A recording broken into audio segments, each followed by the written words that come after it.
Alright, so I'm going to explain this technique here. This is showing me about a good friend, Jerry Roeder. He's a retired Marine, big time catch wrestling. Like awesome guy. This is all his work here though. This is the caveman shoulder crank. Alright, so I'm going to show you how this one works out. So we this shooting for a single leg. He gets a hold of my leg and now it's sprawled out on, right? So he's got a tight grip, he's not letting go. I'm sprawled out. So I'm here, I'm caught here, right?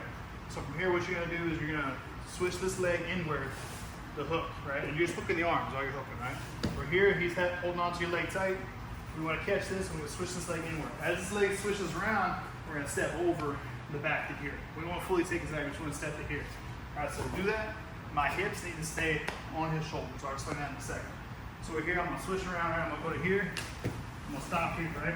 So I need to make sure I'm there, and this leg is hooked here. So I got nice control of his arm, and I'm holding onto the hip, and my weight is on his shoulders. So I'm there. If I fall off, I'm not going to be able to do anything, right? So I need to stay on top of his shoulders. So as we do this, he's got a hold of it. I'm going to go through, I'm going to lock this arm up as I do it. So he's sprawled out, we got a hold of it. I'm going to switch around and go, see here. Now you have to come to this side to see my hands. I'm going to come over here. I'm going to grab his arm, right? I'm going to set up like I'm going for a shoulder lock, but this is not a shoulder lock, right?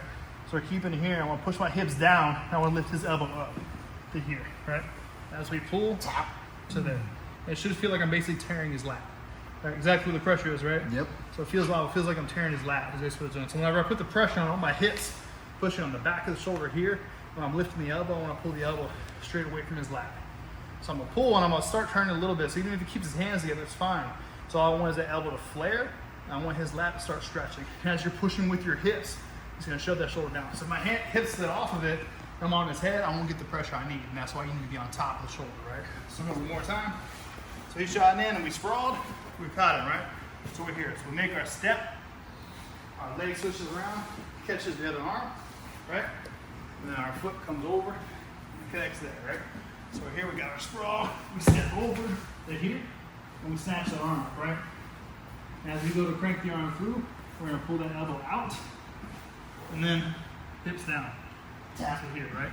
And again, the shoulder lock doesn't matter. Even if his hands stay together, right? When we clasp your hands together, we want to make sure we're pulling the elbow away, right? So even if we're here, we're going to pull, turn it over, right?